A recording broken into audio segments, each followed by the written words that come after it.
Hello, everyone. Welcome back. Yep, this does work. Okay. Well, thank you for coming back for this last conversation of the afternoon. And I have to say, I'm thrilled to be here with this esteemed group, and I will introduce them. And then we're going to be having a kind of wide-ranging conversation about the subject I mentioned earlier, which is Gillot's relationship to Watteau and Lancret. And others as may come up. So we'll be flipping between some slides and talking amongst ourselves, but in a way that we hope will bring you along so you can see the range of perspectives and the challenges that still persist when it comes to considering Gillot's relationship with the artists who were formerly known as his pupils, but we're changing that.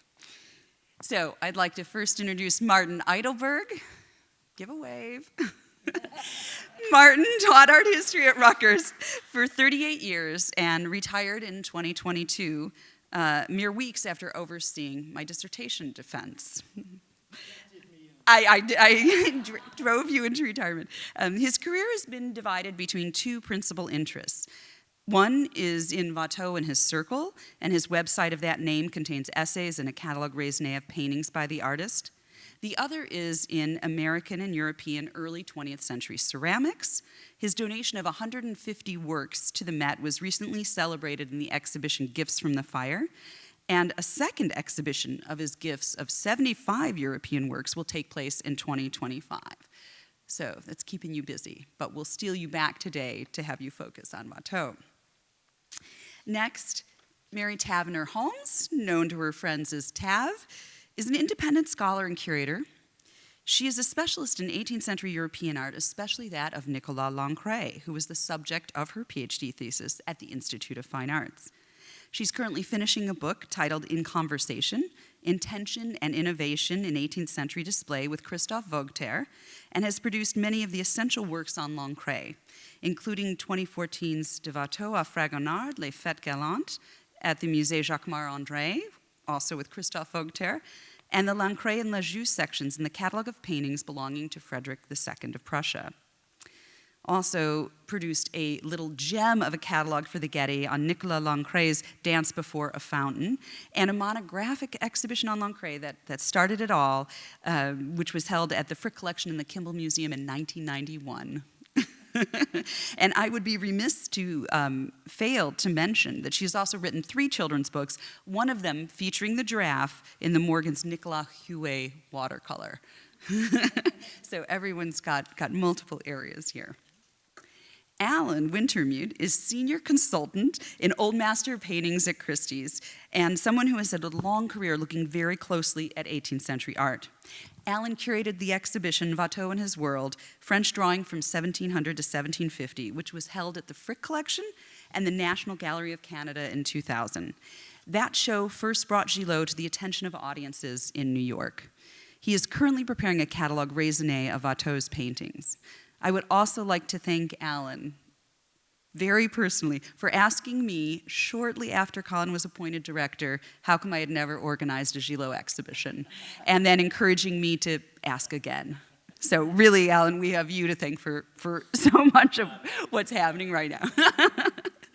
And finally, Margaret Morgan Grasselli, known to her friends as Meg, came to the National Gallery to work on the landmark Watteau exhibition in 1984 and stayed for 40 years before becoming visiting research scholar at Harvard University Art Museum's Department of Drawings and Prints in 2020.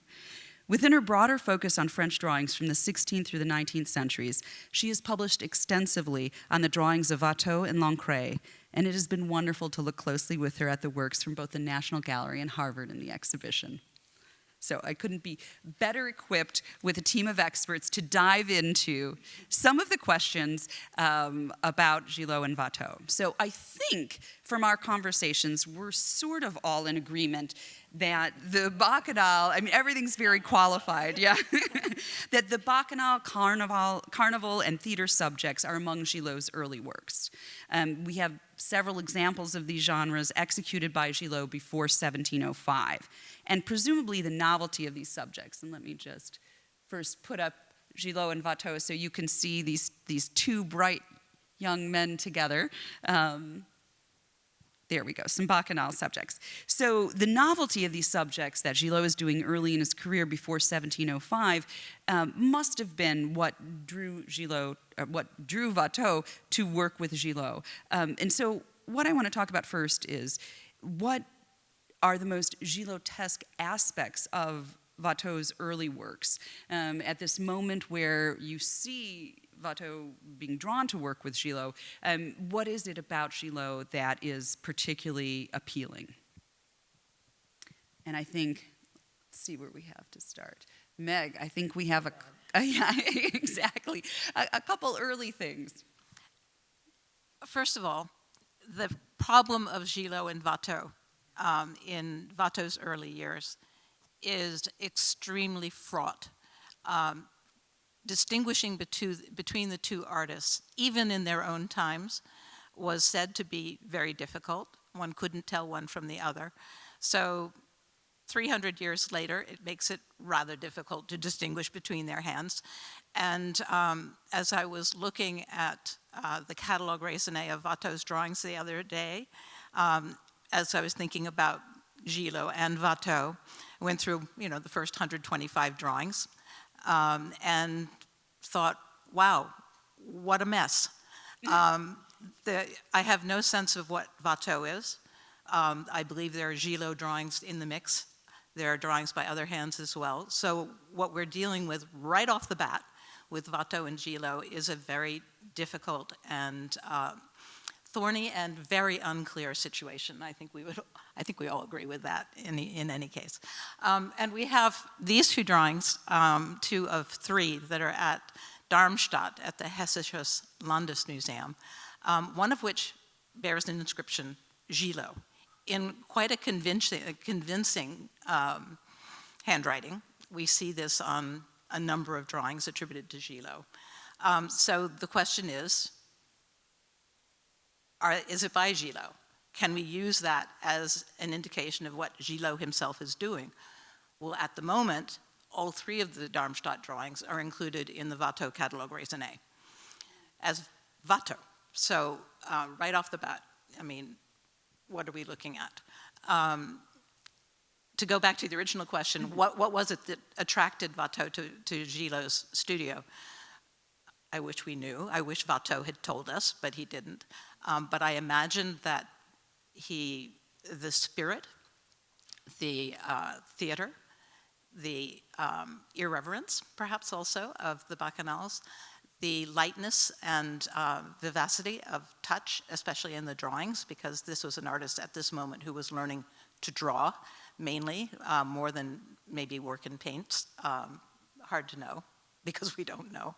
But anyway, I think there was a meeting of the minds, to a certain extent, at least for a period of time. And we know that they parted ways, supposedly because Gillot became jealous of his pupil, who was surpassing his ability as an artist. I believe that this show shows that Gillot's ability was just fine, and that they simply went different ways, which is quite fine. And Watteau outgrew Gillot's studio, and they parted fine. So, but distinguishing between the hands, I cannot define them absolutely for you, but I feel like my life's work is going to continue. Yeah, there's nobody's going to put out of business by this show, I'll tell you that. Yeah. And Tav, yeah. It also raises the larger question of, in Lancret's case, the writers just a couple of decades later describe his going to Gillot as purposeful, as seeking after the genre of Watteau, and that he went there to learn a new narrative language, to learn a new way. And you have to imagine what it must have been like for Watteau to look at Gillot. What did people know about Gillot when Gillot created his new way? And you have to imagine Watteau going there purposefully as well, which is saying something, really, if you think about it. They're not going just to apprentice in a sort of, how to prime paintings or do something. They're looking for a new narrative language, which says something about what Gillot is contributing at exactly that moment. And I think the rest of the 18th century understood that when Watteau went, and followed then by Lancret, they're seeking a new narrative language, they're seeking a new visual language, and it was very purposeful, which I think is of interest. Yeah, I think it's worth remembering that Watteau and Gillot are working together as we know it, for a very short period of time. Mm-hmm. So the works that I completely agree are very hard to separate are done in a very short period of time, and then they start to move apart in their sensibility. But I think in the case of Watteau, and I'm sure Lancret too, they're going to Gillot because he's someone who creates a workshop, creates a business for himself, a successful business that can be a model for them to do what they want to do, which is the same sort of modern subject matter, theatrical subject matter, bacchanalian subject matter, and who, in some ways, apart from decorative, the decorative artists, who would have created this model for them? Mm-hmm. Who would they learn from and figure out how to establish their own careers from? If I can interrupt with a slightly different point of view, we know that Watteau came to Paris in 1702. This is one of the few facts, real facts, that we know. And he worked for Abraham Métayer. And only recently did we learn that Métayer died by 1705. So he had 3 years or 2.5 years working with Métayer, and then he goes to Gillot. We don't know why he went. And in fact, it might have been just some random coincidence or something like that, that Gillot wanted an assistant, and Watteau was there and agreed to work with him. But they were very congenial together.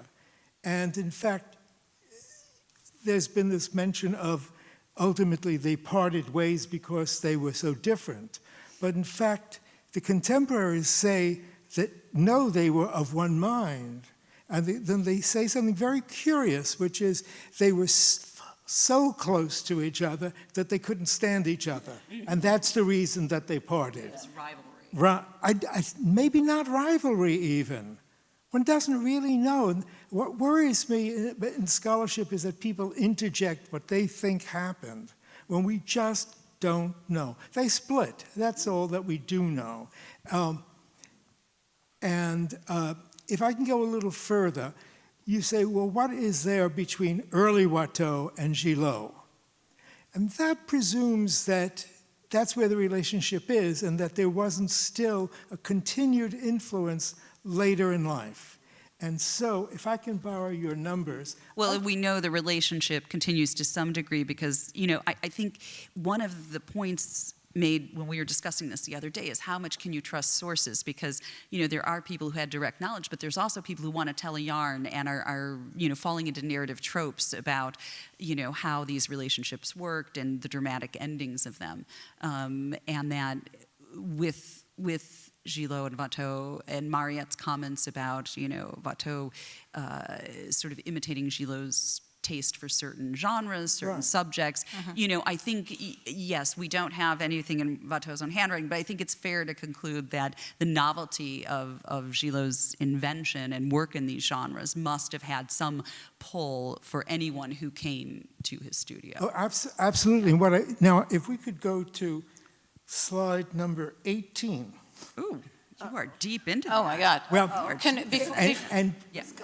I suggest before we go there, we just have a quick whiz through the first slides that show just where Gillot and Watteau are overlapping. Just quickly through just that part. Well, no. Can I just finish this? Now I want to go back. Okay. Too. All right. But as a disclaimer, beforehand, we met by Zoom. And that wasn't really very profound, a meeting. But also, no. But seriously, did you just say that on stage? What? I thought it was very productive meaning? I didn't say it was productive or non-productive. I said it wasn't profound. Okay. We didn't exchange views or anything like that. No, some of it was the tactical management of a panel with five Yes, people talking. well, that's, and I want to talk about that. That actually we were given talking points. And Were we? I'm following these talking points, and one of the things I wanted to talk to was your statement about early Watteau being influenced by Gillot. And I wanted to respond, and we were invited to give in slides. I wanted to respond by talking about Gillot's influence on Watteau in his middle years and in his last years, because I think that there was Gillot was Watteau, only Watteau was more skilled. So we've got these slides on the screen. I know we're all pondering that, but you can to talk about these Right. These are two prints after Right. early And paintings so by Watteau that the what paintings are long. everybody, I think, agrees that these are two of Watteau's earliest paintings. You've seen them already today. And they represent really a Gillotesque presentation of the theater. That is to say, you have a few actors in the very foreground of the picture. There's a very narrow shelf of space, and then there's a background. You can see it's a painted backdrop. They're not in the landscape, they're in front of the backdrop. This is very Gillotesque, yes? Everybody agrees, and thank God. Yes, no, I think we are in agreement about that. Right. So then, if I could go to the next slide. Okay. As in all things, Jennifer controls my life, even to the processing I'll allow of that. the We can only images. hope. And now here is another early Watteau painting, which is theatrical. It's called The Departure of the Italian Comedians in 1697. And indeed, they did leave in 1697. Now, Watteau did not see them leave. And in fact, this isn't, according to me at least, this isn't a picture of them leaving and crying, going through all histrionics. Rather, this is what Watteau knew, which is there was a play called The Departure of the Italian Comedians. And what he's showing us is a theatrical scene. And I know, reading your wonderful catalog, that there are people who think that maybe Gillot and Watteau worked on this together, which I don't see any reason to claim, because we have no link between, a specific link between Gillot and Watteau for this painting.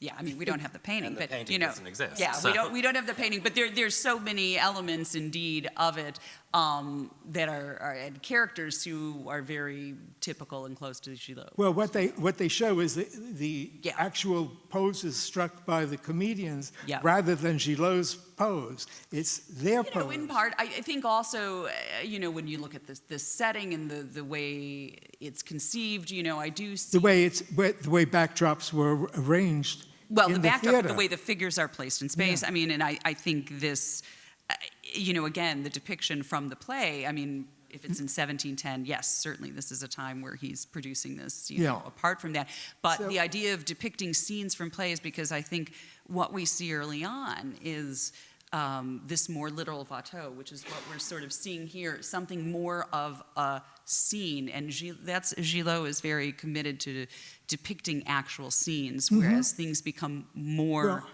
abstract and built of different The components. departure in 1697 is a particular scene. Yes. All right, if we can go to the next one. And now we're edging forward a little, and at the left is a painting, Les Jaloux, which is probably the one that was given by Watteau to the Academy in 1712. And that makes me very happy that we have a real date, historic date. And there are 3 or 4 paintings by Watteau like this, and nowadays everyone's writing, they're all done in 1712, but there's no basis for that. But this is a 1712 painting, and it really shows still the theater, where you have characters in front of a backdrop, narrow shelf of space, and there's no interaction between them and nature. Now, Watteau improves. As he gets older, more mature, his powers increase.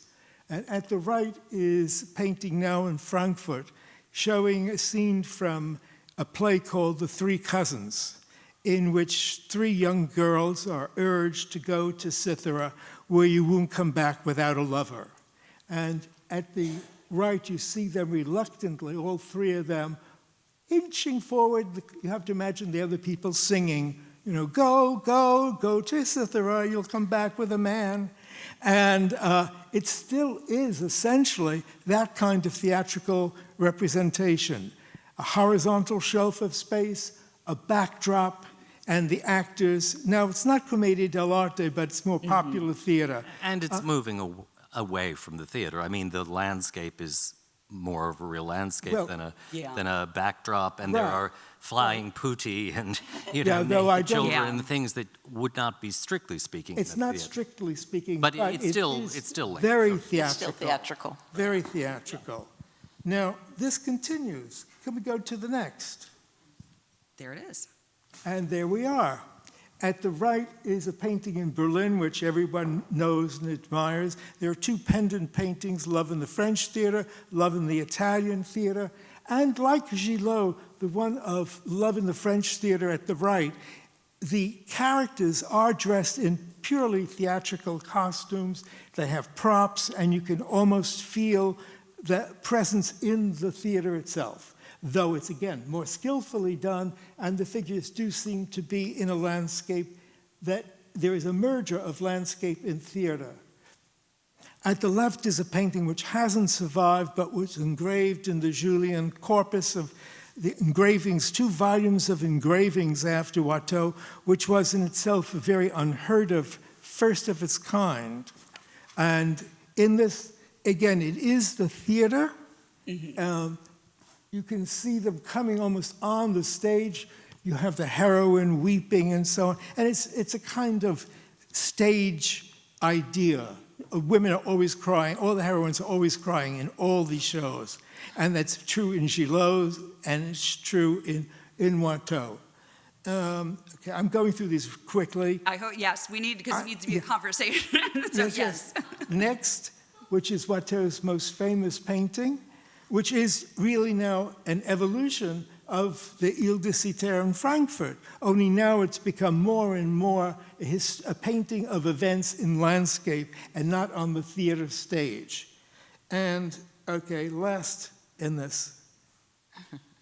And then we come to the paintings in Washington and New York, which are really very striking and so far away from the conventions of Gillot that one wouldn't even think of mentioning Gillot, although I do. I do think of Gillot. You know, one of the strange things, particularly the Washington painting at the right, and it's a theme that goes throughout Watteau's career, is that he presents homages, an homage to Pierrot or Columbine, whoever's in the center, grouped by the other people. And that actually is a Gillotesque idea. He does all these homages to Pluto and to Venus and Bacchus and so on. And I think all the major engravings, you're looking quizzical. No, I just feel that that's a different category. I did think that when Hélène was talking about the reverence of Harlequin, and there's a moment where you find reverence as being a more common gesture, you know, is quite interesting. The evolution of some of these. But it's transfigured. Moments. Yeah. I mean, that's the real thing. It's all transfigured. And as Watteau matures, he becomes very much his own artist. And at first glance, you say, well, he's so far from Gillot. But in fact, in these 10 years, which is all it really is, he basically is still very much under the imprint of his work with Watteau, with Gillot. With Gillot. Right. And thus endeth the lesson.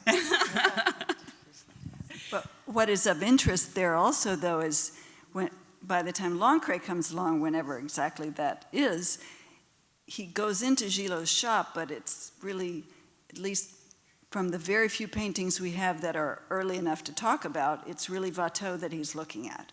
So he doesn't do the path through, you know, lined up figures with a theatrical backdrop. His earliest paintings all have landscape backgrounds, a certain, a more pastoral mode. He starts that way, Which is from Watteau, or which I is mean, from which Watteau. clearly, yeah. So you imagine him going into Gillot, Yeah. but on the looking at Watteau, Yeah. which is interesting. The great mystery there is, Lancret is there, and, he really is coming there because Watteau has been there. Correct. And so then he immediately, there's not a moment, we don't Also, have he much didn't think of early going to Lancret. Watteau. No, Watteau's so uncooperative, he wouldn't have it. Heck no. But on the other Yeah. hand, he did end up working with Watteau. Yes, but I Yeah. mean, he didn't. Yeah. He wasn't seek him. training He there. didn't, yeah. Well, and that's a challenge when we were talking about Lancret's possible involvement in Gillot's shop this morning, that we don't have, paintings before 1717, 1718. We don't have hardly any drawings from that period. We don't really know what Lancret looked like until he, formed himself in a way, and we see him working very much like Watteau. So what those earlier stages look like are a bit of a mystery. Well, I think they're out there. We just don't know. We just don't They know just- that that's them. They're sort of in dumpy paintings in some place. We're waiting Yeah. for you to discover. No, that. we are not. That will be for all of you to figure out in some Paging future the life. next Yes, generation. paging the next generation, exactly. But the dates, just to establish, I mean, Mm-hmm. Watteau and Gillot are together 1705, Five, 6, yeah. 7, and Lancret enters a decade later, right? Oh, not quite that far, I don't think. I Oh, think it's around 12, I guess. Yeah, I think so. Right, happened, yeah. But he's kind of, there around and in the mix and obviously aware of what's going on. But then also there's a point at which Audran is collaborating with Watteau and This is with not a big world we're Lancret. talking about. These people are all talking to one another. I don't think there are any secrets among them. I think everybody knew, this guy's doing this. Audran's running a factory for decorative arts. I think they're all working with one another and talking to one another. And the fluidity is something we've been talking about all week Yeah. when we've been talking about what to talk about. Well, in Yeah. that second marriage contract that Turner showed, it was just like everyone that's, ever worked on a printer, Gillot's neighbor, they were all there. But this happens a lot. I mean, it's not only in relation to Lancret, because there's Watteau, and so far all we hear is Métayer, Gillot, and then Audran. But Watteau worked with a large number of other painters. He did a lot of work, for example, or seems to have, with Antoine, who's never mentioned by any of Watteau's biographers. And then there's Monsieur Meunier, who he apparently worked for. And now there's, I think, these engravings that he did for one of the publishers. So, I mean, and when you look around, you always find not only do they know each other, but it seems to me that every woman is the daughter of a painter, and she married a painter or an engraver or a sculptor, because those are the only people that they met. Right. They lived in a world of artists, and it's not unlike that today. I mean, if you go to the West Village or something like that, you find that people know each other from parties, from having beer together, and were living with each. They didn't get married, but they lived with each other for a while. Yeah, it is. I think it's interesting because, Gillot kind of has always been a little bit set apart and on the margins, and then he actually turns out to be this, person who's very much a part of this network. He just didn't often transcend that network to the grander patronage that distinguishes others, and he wasn't primarily a panel painter. Right, when Martin mentions Audran, Claude Audran III, who seems to have been running, you mentioned a factory, but he's like commission central in Paris, where he seems to be at the heart of every commission for an ornament, decoration of a dining room, a living room. I have no idea, but basically he's passing out the opportunities for young artists to make designs that are then either executed by other artists, also commissioned by Audran, or by themselves. I mean, there is a lot going on that we don't know much about because the paperwork we haven't found yet. Well, you can see just from the interiors that Xavier showed, or that Hélène showed, you know, there are these huge productions with, you know, the Nointel pictures by Watteau. The figures are, of course, by Watteau, but all of that arabesque tracery and everything you see around them, and they're quite small. These are, you know, huge productions that involve who knows how many other artists, but certainly specialists who are being asked to join in the shop for at least that project. Right. So since you mentioned the Nointel panels, those we know, quote, are by Watteau, whether it's the figures or the whole composition. Right. That's a matter, perhaps, of debate. But the real question is, how did he get that commission? And in fact, I agree with you, Meg. That's, I think, the important thing, is that all the major decorative panels that we know from the Jean de Julien engravings, they're from people of great stature, nobility, or high in the economy of France. Those are the people who can afford it. Those are the people who want it. And they didn't want Watteau's little easel paintings. When you look at the Jean de Julien corpus, most of the panel paintings are not owned by Duke and Duchess of anything. They are generally people in the arts. So I think and rich merchants, and I mean, but not the but highest very aristocracy. frequently related to people in the arts. I mean, literally in the arts. And it's one of those funny things about patronage for Watteau, because it isn't what we imagined. And it's by 1730, 40, maybe even 50, 70, that you begin to see Watteau paintings being owned by the nobility. It was a taste, and they hadn't gotten onto it when it was new. And Watteau left before his time. Well, and speaking of the sort of decorative workshop, I do wonder for a lot of Gillot's drawings if many more of them were intended for decorative contexts, because we look at the Stockholm albums from Audran's studio, and there's a tracing of a Commedia dell'arte subject, and there's tracings of some of the Four Continents subjects, and you know, and if in fact they were, more of them were for decorative commissions, that taste just changed so quickly, which would explain why nothing has survived. Well, also, you know, the arabesque drawings that we have, some of them are labeled for very specific places, but some are not, most are not. And I always think from the other half of me, because of my two interests, the V&A Museum has a lot of drawings from 1900 by Voisey for wallpapers. But it doesn't have any of the wallpapers that were produced. What they have are designs that never went into production and thus were preserved, whereas the ones that went into production were used at the factories and then got discarded. So we have a very strange knowledge, it's hit and miss, as to what Watteau designed and what Audran designed. Mm-hmm. And I think among Watteau's drawings, there's only one real drawing that is for a known Jean de Julien engraving. And most of the others of the drawings are don't relate to fully finished arabesques. But they give us an idea of, I mean, there are a lot of them. You're talking about the paintings or the drawings? Because they're drawn arabesque and... There are drawings for arabesques. Yes. And we don't know if they were used or not. That's right. But then there are the paintings that were also engraved, so yes. Right. But the problem, of course, with all of these decorative works is they were of their time, and they tended to be, shall we say, ephemeral, not on purpose, but they get, you know, out of fashion, and then they're covered up by something else that is more in fashion, and then they disappear. Right. And we're lucky when things survive that, like Nointel and right. Pieces. I mean, first I have to survive the advent of Boucher. Yeah. Then they have to survive till the age of neoclassicism.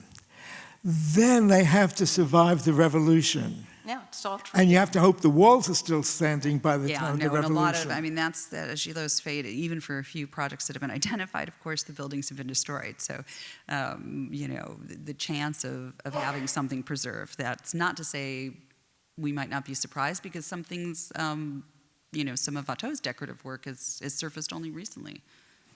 So, And many Watteau paintings have only survived, hidden away somewhere, and then came up again. Sometimes they've only been missing 100 years. You know, we didn't know where they were, and no one thought to look in South America.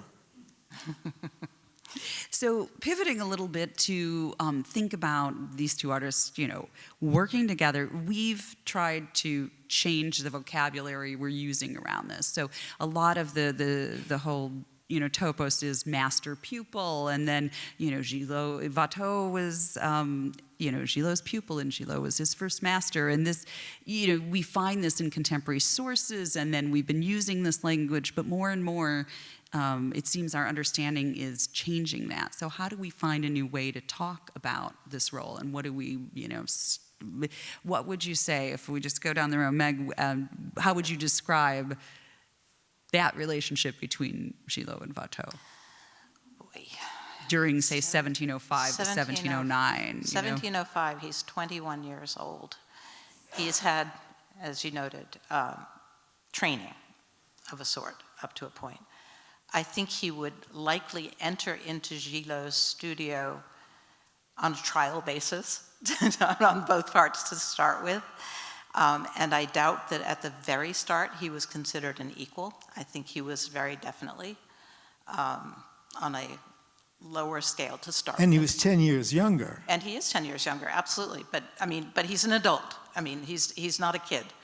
But I think that it was a situation. I would imagine that it was a relationship that evolved. He learned a lot by looking at Gillot's drawings, especially, presumably also decorative paintings, maybe whatever else he was producing, his prints. But I think that he had a very specific learning pattern, and he was growing with his understanding of draftsmanship.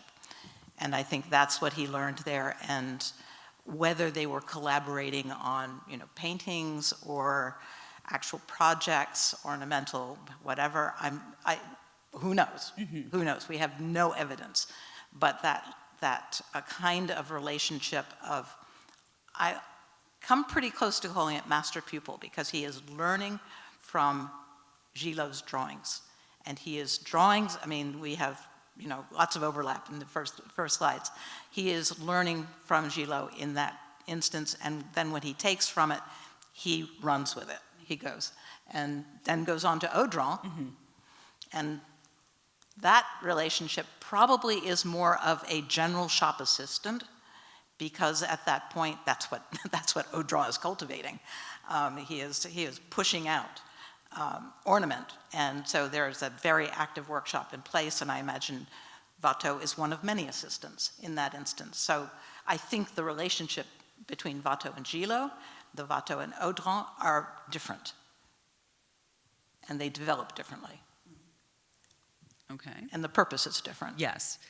I think Audran really does have a purpose in using Watteau. Mm-hmm. I'm not sure if Gillot intends to use Watteau or what when they first meet. Well, and it's interesting because Audran also sends things to, mm-hmm. eventually, and that's why the timeline, figuring that out is important, sends things to Gillot that he does and sends back, and still mm-hmm. works in that capacity, whereas Watteau works in that capacity briefly and then moves beyond that capacity. As far as we know. As far as we know. I mean, we don't know. I mean, all of those records that we have of ornament, we don't know how they came to be or who they came to be for in most instances. Right. But Audran also had a clear pattern mm-hmm. of inviting mature artists to work for him.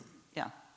Yeah. And one of the reasons we know that better than most is that there are royal records, and of course, Watteau didn't get royal contracts. Yeah.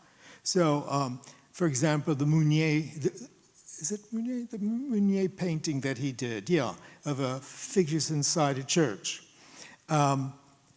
The record we have names only Meunier.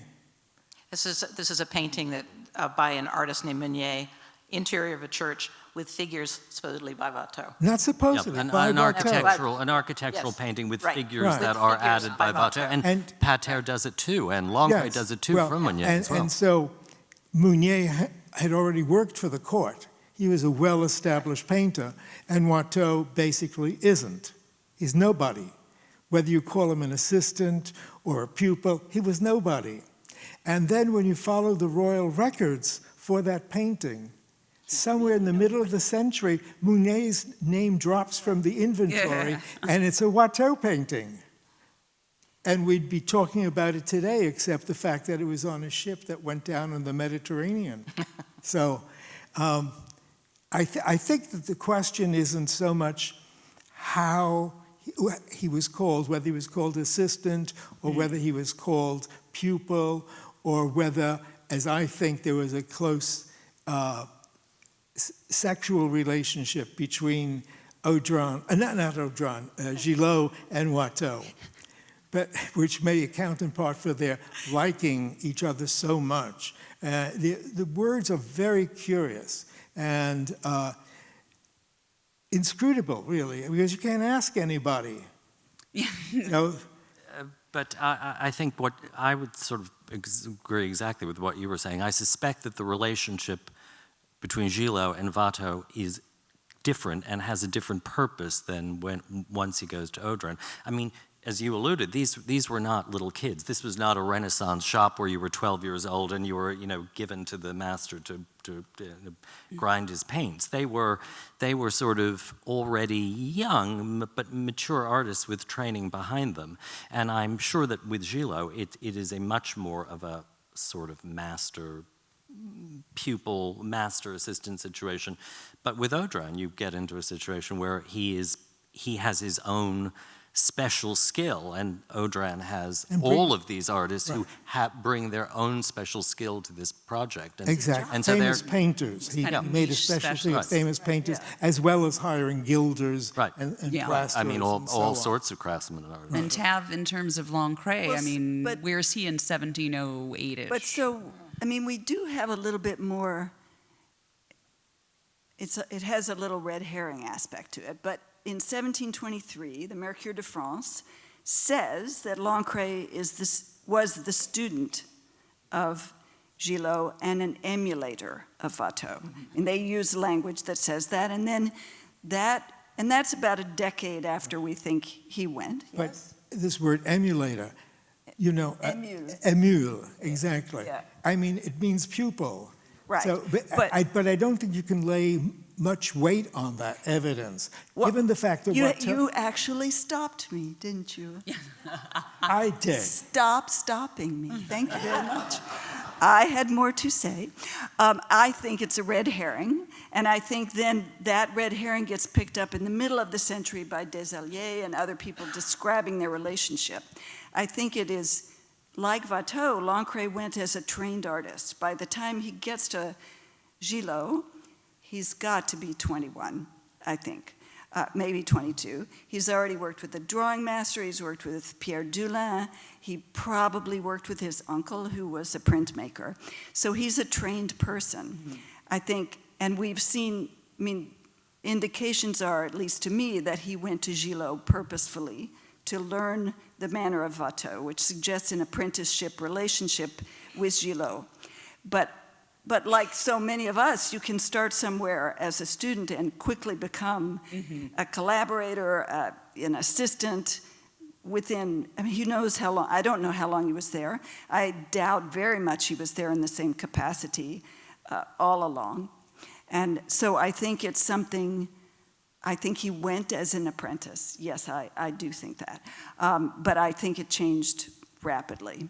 And I think, as I've said, that his art, as far as we know it, originates with Watteau more than it does with Gillot at any point. So it makes sense that they're more mature and fully formed, and that's the kind of assistance that he's looking for. The other thing, of interest is that Lancret shows no evidence of being what we would now call a fête galante painter before he goes to Gillot.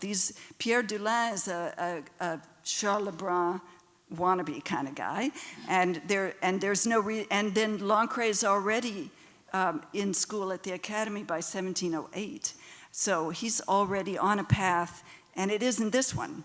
So it's a shift for him. So I imagine the apprenticeship for him was a purposeful thing. Well, the Academy part's really interesting. That kind of brings us to a subject that I've wondered about. So Lancret has his experience at the Academy, gets gets kicked out. He gets kicked out. He does. Yeah. With Francois Lemoine, it must be said, he was not alone. Yes. Yeah, that's true. And Lemoine And then they get kind of taken wild back. Right. Yeah. Right. They were kids at that point. Right. That's right. They were quite young, but then there's this moment where Gillot at a certain point around 1710 is submitting things to the Academy, and he finishes over the course of 5 years and then becomes academician in 1715.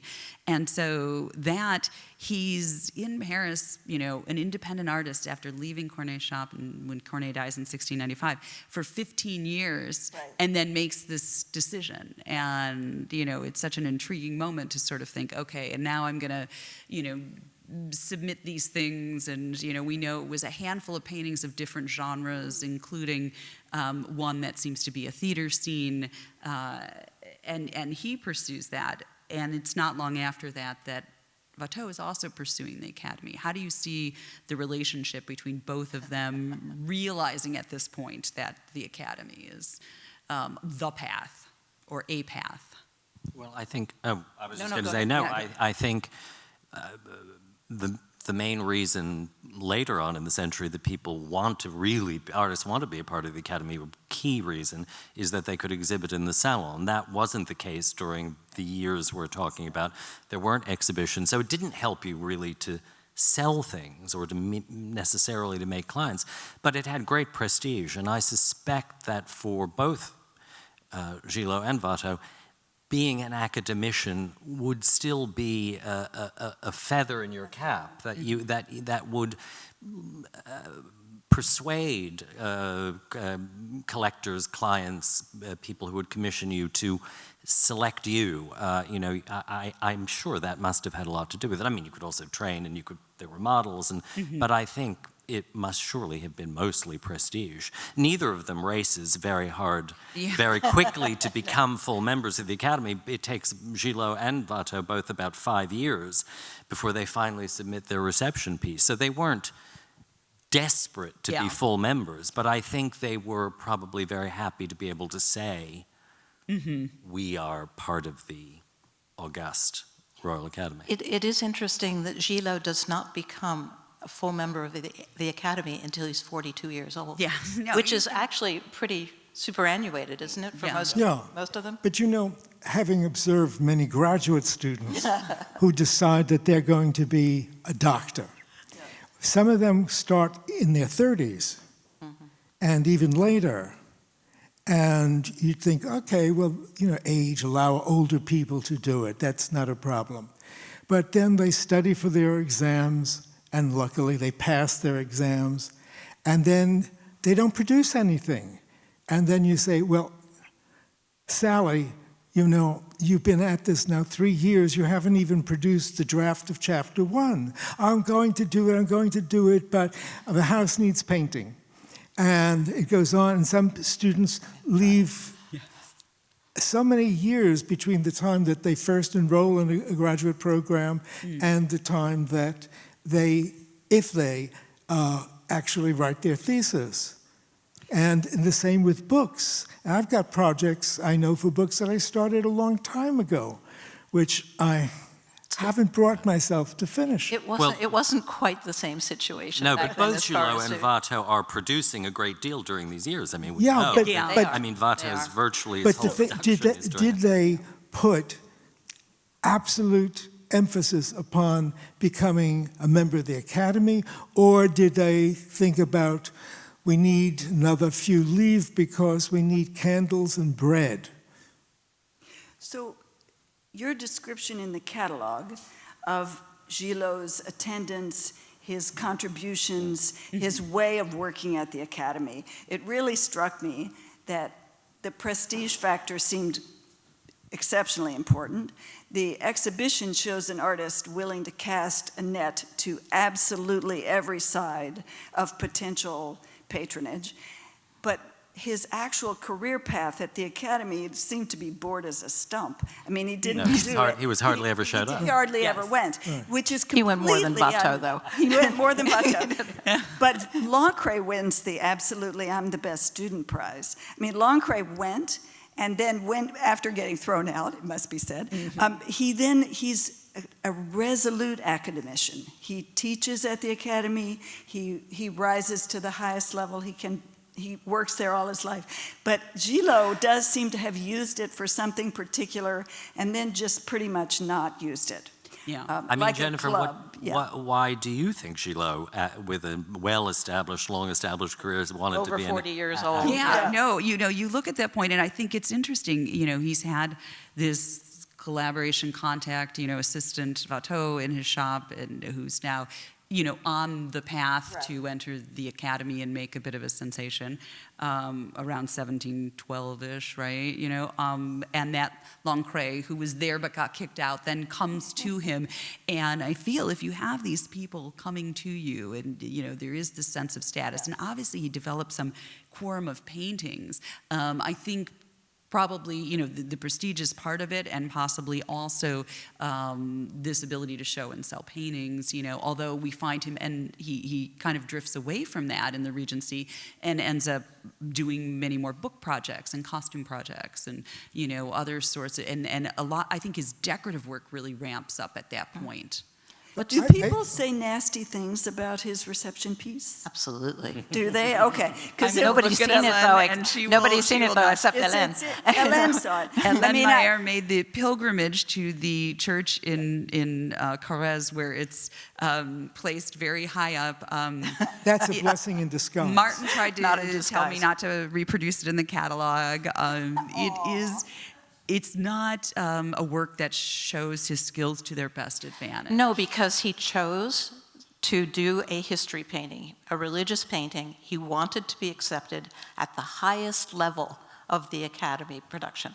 And I think that's really interesting, given that he's 42. Well, and he He's shows not these a theater history works to get painter. accepted, because it sort of refers to works of different genres. So he obviously, as we've seen, in the show, the Bacchanals, he is making some works, some theater works, and he shows those. And that gets us the process started. But then the assignment of the subject is obviously But tough I think, one. yeah. And the scale. Yeah.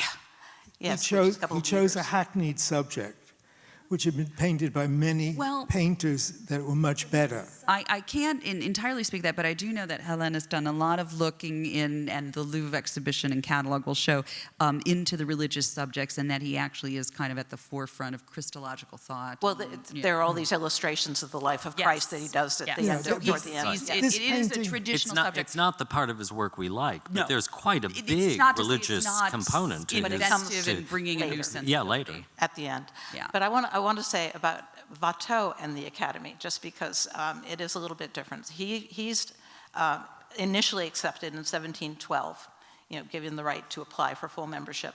He's 28, essentially, so it's a different timeline. He delays another 5 years until he submits his reception piece. His friends, like Crozat, and I assume also Lafosse, who's late in life at that point, are pushing him to do a history subject, something out of mythology, something out of, not the Bible, but anyway, they want something that is, at that highest level. Mm-hmm. And I think that Watteau tries. There are a number of sort of pseudo-mythological subjects that he does, and he finds it just not suited to what he wants to do. He doesn't want to do it, and he turns in this fabulous pilgrimage to Cythera, totally new subject. They have to define it differently. He fits into no category. And then he barely goes to the Academy at all, I think 4 times, something like that, and basically leaves it completely behind him. But he has that prestige, and I think it's more that his patrons pushed him to complete that. Yeah, because then he breaks the mold a little bit, whereas Gillot just has to, he has to force himself to do this thing. Or he bends the mold anyway. I mean, he bends the mold, sure. The embarkation to Cythera is a fête galante with history and mythology. I think that if you were to look at the records of the Academy in a systematic way, how many artists actually went on a regular basis to the Academy meetings. I don't think that many... Lancret, he's such an exception. Good boy. Good boy. You know? There were certain ones who were involved in the administration. Yeah, or the and top, really took roles in. and the professors. But the embarkation to Cythera, it is funny because he's sort of twisting a little because it is slightly mythological. And he's done paintings of Venus and Diana and so on, but he doesn't do one of those. And I just think he was his own man, really. He was Look, that's what he proved. Right. That's what he proved. But, And he did there it were very others well. who were trying, who really wanted him to be the next great history painter, not for me. So, according to him. Yeah. Not going to go there. No, there's the painting is not included in the Louvre exhibition either, his reception piece. What isn't? Oh, The reception piece, Gillot's reception Gillot's piece. reception piece. No. Yeah. Too big. I Oh, like that. it is. It's 2 meters. It is over 2 meters wide. Yeah, and complex to get down. The funny, it was included in that one show of the reception pieces that Pierre Rosenberg did, but it was kind of decades ago. It was 2 decades ago. 2 decades ago. Yeah. More. Yeah. Move forward. It's been a while. Yes, we can. Let me take a look and see how we are. Okay, great. You know what we may do is we may just jump entirely forward and I want Mr. to talk. Okay, for a minute. we can get a minute. So I can do it very quickly. okay, we'll do that. So one of the challenges about these artists in Gillot's studio is that I'd said we don't have a lot of drawings or copies by Watteau and Lancret after Gillot, and then what I will do is bring us back through the many slides. Yep, getting there. There we go. Okay. Oh, no, that's fine. Okay. So, in the outer 4 corners are drawings. Use your mic. You got to put the mic by your mouth. In the outer 4 corners are drawings by Spood. Explain. And I'm going to. And a few days ago, Spood wasn't appearing on the menu at all. And since I made my protest, it seems to me that Jennifer has bent over backwards to mention his name. But if you look, and I think I'm right about this, if you look in your catalog, Spood's name does not appear in the index at the back. He's in there, But he's in the catalog, index. but he doesn't He's in the appear in the catalog. index, Oh. which I think says everything. But we did have Anyhow, a wonderful indexer. I don't want in any way to impugn the indexer. In the outer 4 corners are these drawings of Commedia dell'arte characters.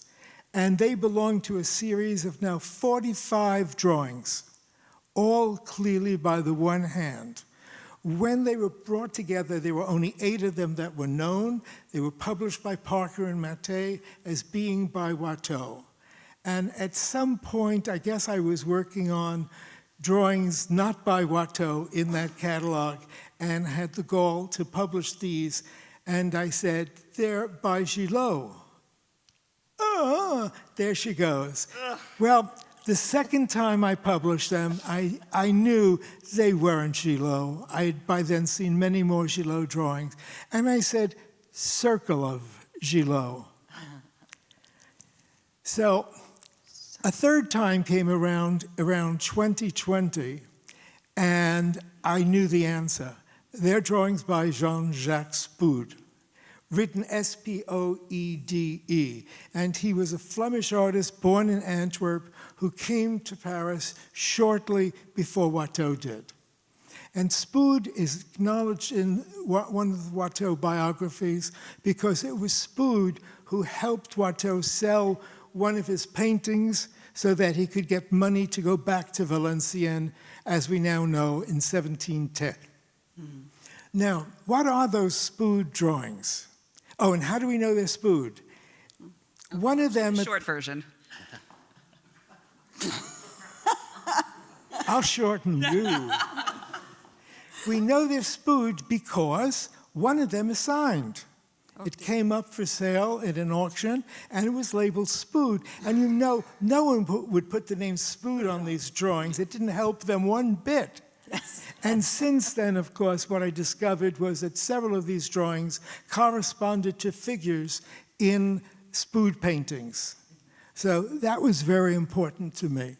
And then, I guess the last stage in this very quick presentation is if you look at the figures, for example, the lower left figure, it corresponds to the man with the hat in front of his face, in front of his chest rather, in the bottom drawing at the left. The man next to him looking over his shoulder is in the Spood drawing at the right. And that central drawing is a Gillot drawing. In the same way, in the upper part, the quack cellar in the Spood drawing is based upon the quack cellar in the Gillot in the center at the left. And the same for the clown who appears at the right of the Gillot drawing and at the right of the screen. So these are clearly Spood drawings after Gillot. So they're Spood drawings after Gillot and not Gillot working off of Spood drawings. They're Spood drawings after Gillot. Yes. And Okay. Next we slide. Yep, you got it. Oh, okay. In the same way, interestingly, there's this drawing at the top, which I found in Darmstadt. And it wasn't called Watteau, but it was clearly Watteau. And it belonged to a series already in Darmstadt. And as if everyone agrees that this Watteau drawing at the top is a very early drawing by Watteau. You don't. Oh, well. No, I'm looking. The Darmstadt drawings are on the list of things that make to be revisited. Okay, well, hold on a minute. Okay. Okay, hold on a minute. And what's interesting is that these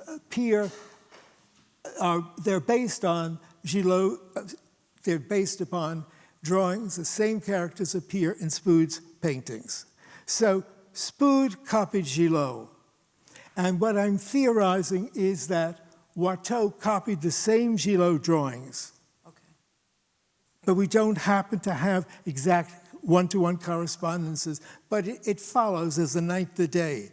A equals B, B equals C, C equals A.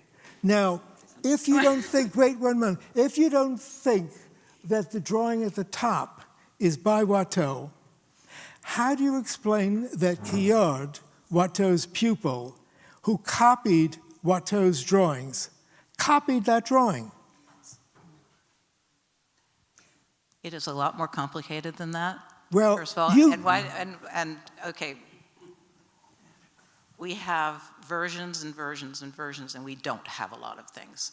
So we don't know if Watteau had a copy of After Gillot in his studio, or if Quillard had access to Gillot, if Watteau had Gillot drawings in his studio. I mean, let's open up sort of all of the possibilities before we say. Well, I've opened them up ABC. and closed them down. You claimed that the Spood drawings were by Watteau. Yes, I did. And I changed. You've Honestly, changed your mind. There's- Marianne Roland Michel also claimed that those Spood drawings are by Watteau.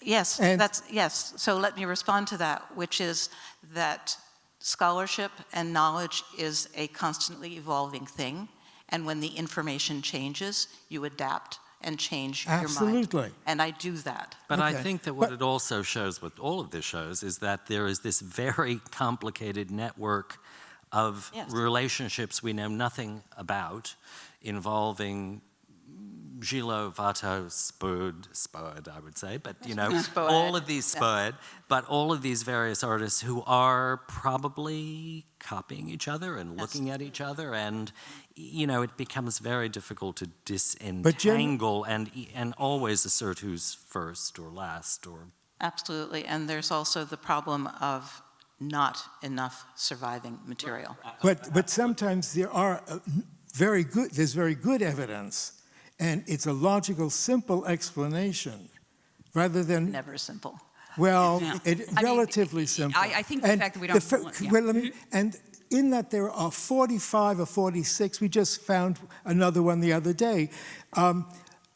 This has to be somebody who was in Gillot's shop to have copied that many. You just don't walk in one day and say, oh, I'd like to copy a few, and at the end of the day walk out with 50 or whatever drawings. But it is kind of a phenomenon. The funny thing is there's this album in the BNF, but there's also one in Orléans. There's a handful of these.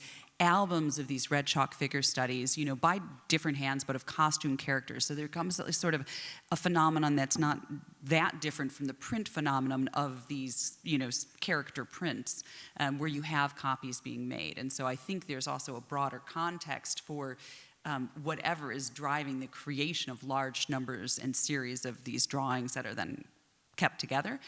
But I just think it's really strange that we don't actually have something where we can point to that we all agree is in Watteau's hand that is after Gillot. And it would be nice, I agree, it would be much nicer and Yeah. neater, but given the fact that a lot of material hasn't survived, one has to build what are the likely links between them. But the access to, the Spood drawing that was dated was to the 1720 or something like that. I mean, one of them bore a date, didn't it bear a date? No. That was later, okay. None of there them. was yeah, okay.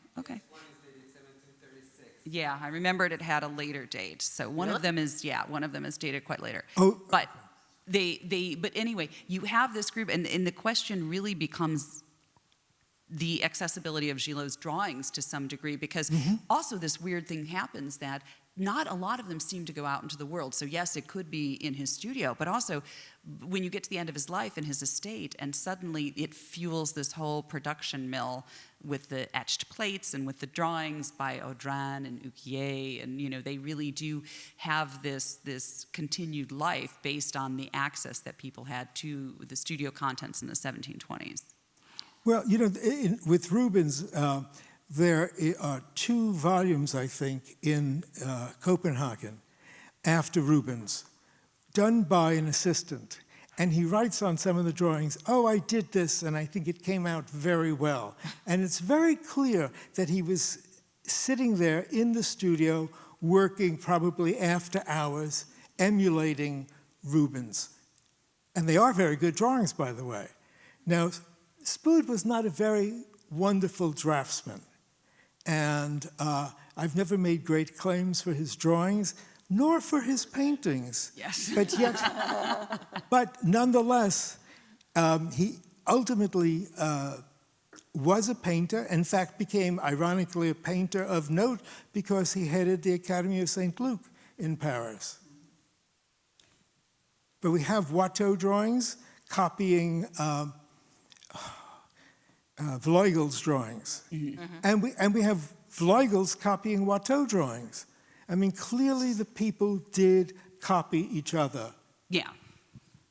Copying there's a is lot of one copying. of the, it's probably the most common activity of any draftsman. all the whether counter- learn, Right. not even and, just and certainly not even key just to students. academic training is Absolutely. absolutely Not just students, but copying other artists. I mean, that was the way you got to take something home with you. Yeah. A And also reminder. the and replicating whatever. that's going on in all of these studios of the counterproofing and then retouching a counterproof, and then, as Meg pointed out, the National Gallery drawing in the show, then being counterproofed again after it was retouched. So, these derivatives being made from a single drawing are kind of impressive. Now, in the interest of time, I think we should share with this audience probably a little bit of our discussion about the scene of the carriages and its related drawings. So let me click to that, and bear with me, audience, through a lot of slides that we're not going to look at. Let me give you back. There we go. There we go. Okay. Aha, there we go. So I just will share a little bit of the conversation we had in the gallery this morning about the Louvre painting and its related drawings. And I have up here a drawing you see at right, which is in the Harvard University Art Museum's collection, which in 1955 by Jacques Maté was attributed to Lancret, and that's something that has held sway for 70 years. That's And it kind was taken as Until last week. until last week, doubts that's right. arose. Wow. So it's certainly been something we've discussed. And now, as we've all mentioned, that we don't have drawings by Lancret from this early period, and this painting, if you was done before 1716, let's say. So we don't have a lot of material to compare it with. And so we've looked a lot at this drawing and been thinking about how it fits into the process where Gillot makes scene drawings, so he's responsible for the invention of the scene. And then it needs to be scaled up to this very large canvas. And he makes some trois crayons studies very much in his hand for the two principal actors, and 29. works that out. Oh, 29, oh good, is that, I've got Two. that. Oh, that's there, next. So these are the two drawings that Gillot makes in trois crayons for these, the participants in the scene. But then we have this additional drawing. And the question about how this fits into the narrative has really been challenging us. So I think with that, I can kind of let two of our Lancret experts here, Meg and Tav, share a little bit of their thinking about it. And you tell me which slide you want me to be on. This one's good. Okay. This one's good. I have accepted Lancret is one of those artists I've spent a long time on, as Tav and I, separate and together. And I never had any doubts about this drawing being by Lancret. It's at the Harvard Art Museum, so I get to see it periodically now. And thinking about it, sometimes the scales fall from your eyes. You see things differently, and all of a sudden I was saying, you know what? I don't believe that that's a Lancret drawing. That was partly influenced by learning that technical studies have been done on the painting now that have shown that there is only one hand involved in the execution of the painting. So the idea that Lancret would be making a drawing like this in preparation for a painting that he wasn't going to participate in was kind of one little red flag. But the other really was, I was looking at the head of that man and the hands. I mean, it's obviously a study for this painting. This was not made for any other work of art that I can imagine anyway, unless there's another version. And so it seemed to me that it looks like Lancret from the wrong period. It looks like Lancret from around 1730 or so, right, Tav? And so that doesn't make any sense. Yeah. If Gillot dies in 1722. Yeah, so we have this discrepancy of period. So once that kind of, all of those two particular things clicked into place, the time doesn't match the drawing, and the painting itself is only one hand. For me, I started looking at it differently, and then I was looking at Lancret drawings and saying, you know what? None of Lancret's drawings really look like this one in the actual execution. And I may not have convinced everyone, sorry. No. But that's what I believe at this point, that this is not a Lancret drawing. And if you show the other two, The I ones in guess, the well,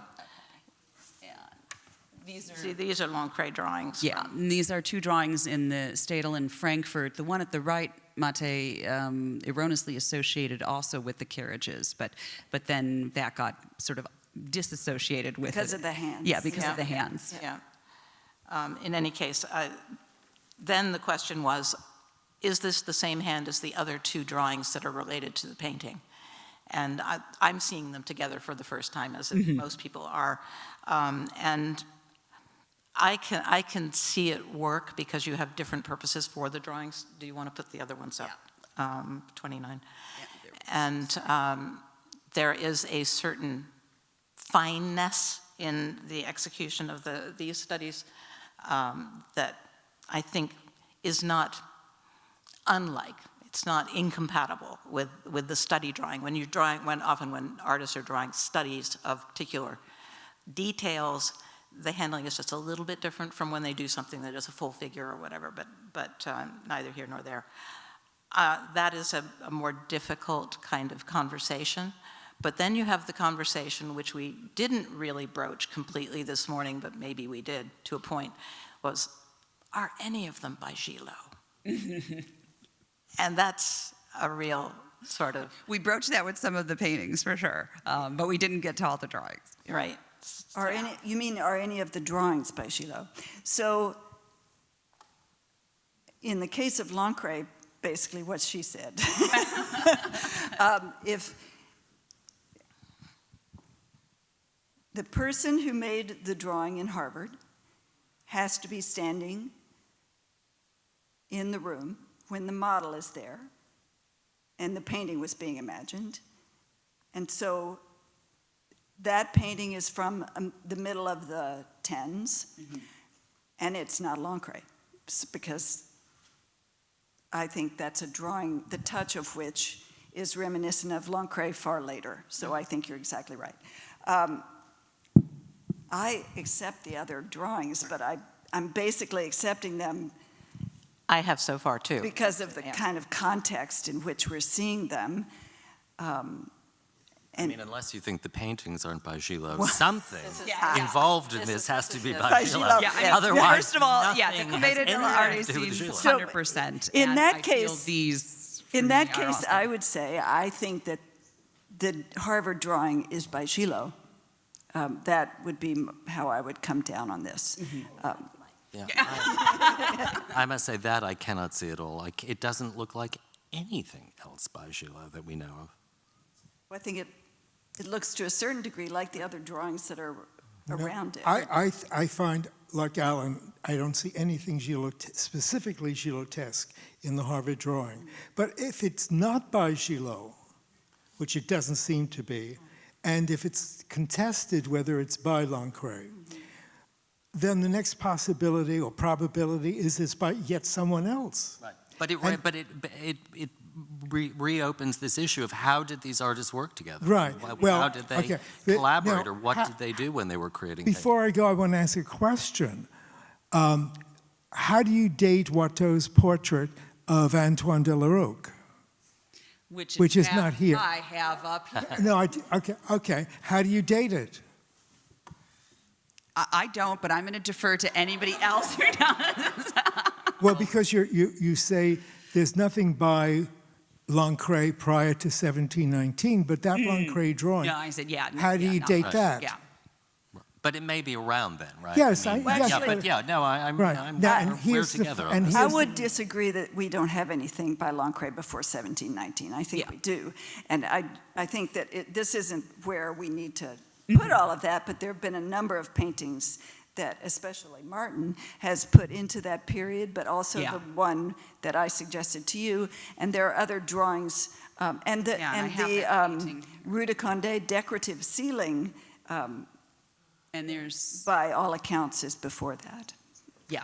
Yeah. But in terms of drawings, I just meant, yeah, I mean, I believe So, there's the If I could go back to the Antoine de la Roque painting, I Okay. mean, the interesting My thing work out of the clicker is here. that there's a drawing for the figure of Antoine de la Roque Yes. by Lancret. We're all agreeing Yeah. it's Well, Lancret, right? I am. and- But Yeah. Oh, it's absolutely we're- by yeah. Lancret. And, No, but there are also. But let me finish. And All right. there's been laboratory analysis of the painting, which says definitely there are two hands involved.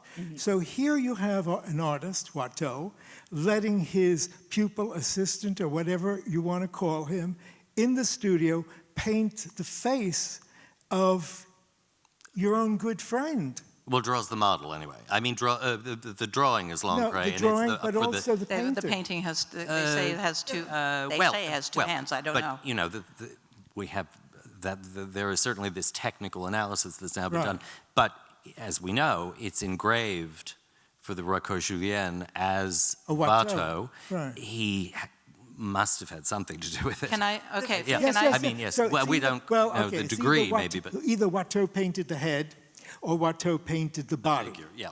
But it's also clear that Lancret painted some of the nymphs. Yeah, absolutely. And the important thing is that two men worked on this one painting, both in the drawings Watteau and did in not the paint the execution. nymphs. Sorry. What? There's the drawing for those nymphs Yeah. that is by Lancret. So, he did. We all. I Yeah, so think you were did saying the that, nymphs. that Watteau painted the nymphs. But You said no, Watteau. no. I said that it's clear that Lancret painted. You painted, some you of said the yeah, Watteau, nymphs. okay. Yeah. Okay. So, but the point is that you have two artists Working together. on one Yeah. painting. And it seems to me that this is very analogous to the two carriages. Now, if you don't want to accept the Harvard drawing as being Yeah, well- by Lancret, I don't see it being called That is the Gillot. Lancret drawing. It looks nothing like the drawing that Well, Harvard has. but the Harvard drawing doesn't look like Gillot. But your point is, It's possible. is that you have these collaborative Right. things, and we don't quite always know the way they work. Exactly. And But what's really interesting about this collaboration, first of all, is that you have Lancret drawings for the main figure, for his hands. You have Lancret drawings for the nymphs as well. The satyr that's back there also is painted, is a Lancret. So here you have a painting that is But it's more also, Lancret than Watteau. Maybe it's Watteau who did the face, and Lancret painted everything else. But it's That also could be. also a painting that is engraved Yeah, for the Recueil Julien. No, I get that. It is in there as Watteau. The engraving says it is by Watteau, and the engraving is published in 1734 while Lancret Is Yeah. still is alive. alive, Right. and Antoine de Larac, the sitter, is alive. Yes. Yeah. And no one, as far as we know, seemed to object when it was called Watteau. So somehow, Or- regardless of how it was created, there was some sense that people agreed that it was in some essential way a Coming work by from Watteau. Watteau Right. Studios. Right? So- I mean, right? And I mean, I've seen publications where parts of my text were in someone else's article. Yeah. You know, and I didn't go to court.